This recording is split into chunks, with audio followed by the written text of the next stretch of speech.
Good morning. Welcome to another edition of Take 5. It is Saturday, December 17th, 2011, and we are in Luke chapter 8, verse 34. When the herdsmen saw what had happened, they fled and told it in the city and in the country. Then people went out to see what had happened, and they came to Jesus and found the man from whom the demons had gone, sitting at the feet of Jesus, clothed and in his right mind, and they were afraid. And those who had seen it told him how the demon-possessed man had been healed. Then all the people of the surrounding country of the Gerasenes asked him to depart from them, for they were seized with great fear. So he got into the boat and returned.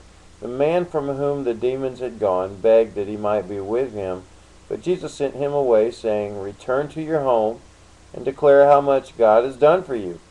And he went away, proclaiming throughout the whole city how much Jesus had done for him.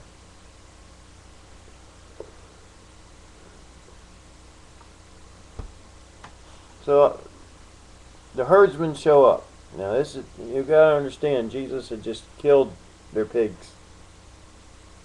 So remember that. They've lost their pigs. They've lost their livelihood. But they see this guy.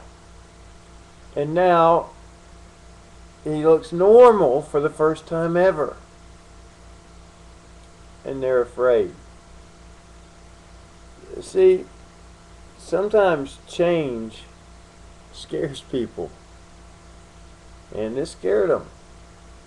They understood there was power here. And it was just too much for them, and they wanted Jesus to leave. And you know, if you undergo some changes, or if you help somebody else change, people might not like you either.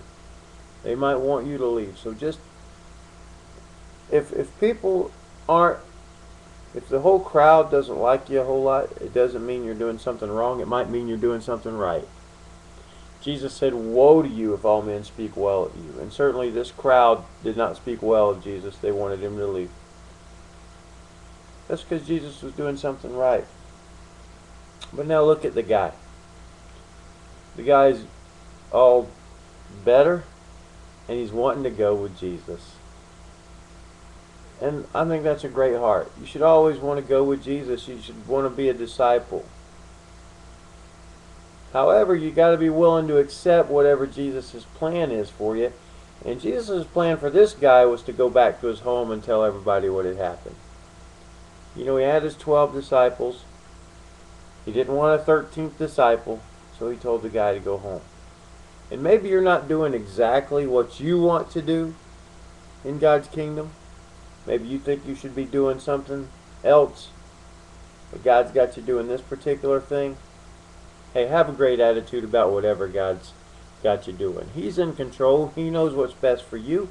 He knows what's best for His glory. He knows what's best for His kingdom. So just be happy that you're doing whatever God's got you doing. And do it with a lot of enthusiasm. And if down the road God wants you to do something else, He'll move you into that position if you've been faithful wherever you are. So those are just some thoughts I've got on this passage. We'll be back tomorrow for the next edition of Take 5, and I hope to see you there. We've been running short the last few days, so maybe you're enjoying that. Alright, see you next time on the next edition of Take 5.